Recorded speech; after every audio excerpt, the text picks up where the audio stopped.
Hi hello friends, welcome back my channel. Tamil சினிமாவில் இப்போல்லாம் romcom படங்களே வருவதில்லை. இப்போ வருஷத்துக்கு 1-2 வரத்தே ஆச்சரியமாக இருக்குது. அதேமாதிரி கிருத்திகா உதயநிதி இயக்கத்தில் நித்யா மேனன், ரவி மோகன் நடிப்பில் இன்று வெளியாகியிருக்க படம் தான் காதலிக்க நேரமில்லை. இந்த படம் ராம்கமாக வந்துச்சா இல்லையான்னு பார்க்கலாம் வாங்க. கதைன்னு பார்த்தீங்கன்னா, நித்யா மேனன் காதலிச்சு சீக்கிரமாக திருமணம் செய்ய ரெடியாக இருக்காங்க. அதே நேரத்தில் அவருடைய லவ்வர் நித்யா மேனனை ஏமாற்றிட்டு வேறு ஒரு பொண்ணு கூட படுக்கையில் இருக்கிறத அவரே பார்த்துடுறாங்க. அதனால் அந்த திருமணத்தை பிரேக்கப் செஞ்சுட்டு ஆண்கள் எதற்கு குழந்தை பெற்றுக்கு தானே செயற்கை கருத்திற்கு மூலம் கர்ப்பமாகிறார். அதே நேரத்தில் ஜெயம் ரவி பெங்களூரில் தன் காதல் தோல்வியால் பல பெண்கள்கிட்ட இருந்து வாழ்க்கையை போக்கி வருகிறார்.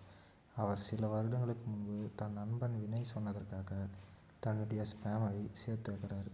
பிறகுதான் தெரியுது நித்யா மேனன் குழந்தைக்காக ஸ்பேம் ஜெயம் ரவியுடையது என. ஒரு கட்டத்தில் இவங்க இருவரும் இந்த உண்மையை ஒருவருக்கொருவர் தெரியாமலே சந்திக்கிறாங்க. பிறகு என்ன ஆச்சுன்றது தான் மீதி கதை.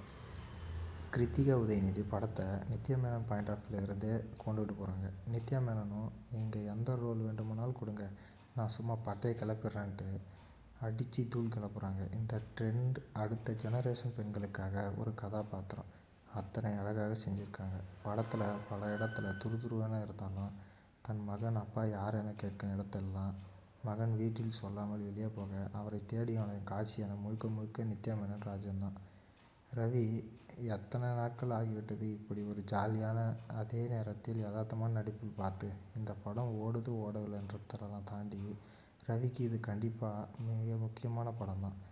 ஜெயம் ரவி நண்பர்களாக வரும் வினய் ஒரு தன் பால் ஈர்ப்பாளர்களாக தைரியமாக நடிச்சிருக்காரு. அவரை யோகி பாபு கலாய்க்க அவரும் அதை ஜஸ்ட் லைக் தட் என்று கடப்பது சூப்பர். அதே நேரத்தில் இந்த படம் 2K கிட்ஸை தாண்டி அடுத்த ஜெனரேஷன் ஜென் ஆல்ஃபாவிற்காக படம் என்றே சொல்லலாம். அத்தனை முற்போக்கான விஷயம்லாம் படத்தில் நிறைஞ்சிருக்கு. ஆனால் இது அனைத்தும் ஒரு சில ஆடியன்ஸுக்கான படமாகவே கடந்து செல்வதை தவிர்க்க முடியல. கண்டிப்பாக BC சென்டர் ஆடியன்ஸுக்கெல்லாம் ரீச் ஆகுமான்றது தான் கேள்விக்குறி. டெக்னிக்கலான படம் மிக வலுவாக இருக்குது. குறிப்பாக படத்தோட ஒளிப்பதிவு அத்தனை கலர்ஃபுல், அதிலும் பெங்களூர் இரவை அத்தனை அழகாக காட்டியிருக்காங்க. இசை AR ரஹ்மான் பற்றி சொல்லவே தேவையில்ல. கண்டிப்பாக தன் இசையால் இழு என இழுக்கிறாரு.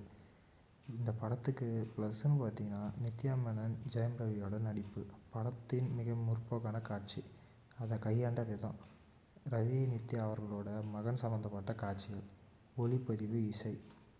மைனஸ்ன்னு பார்த்தீங்கன்னா ஒரு குறிப்பிட்ட ஆடியன்ஸுக்கான படமாகவே காட்சி நகருது.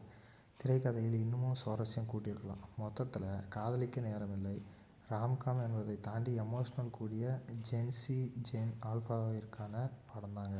இந்த படத்திற்கு நம்ம சேனலில் இருந்து 5க்கு 2.75 வரைக்கும் ரேட்டிங் தரலாம். தொடர்ந்து நம்ம சேனலை லைக் பண்ணுங்கள், கமெண்ட் பண்ணுங்கள், ஷேர் பண்ணுங்கள். இந்த படத்தை பற்றின கமெண்ட் செக்ஷனில் கமெண்ட் பண்ணுங்கள்.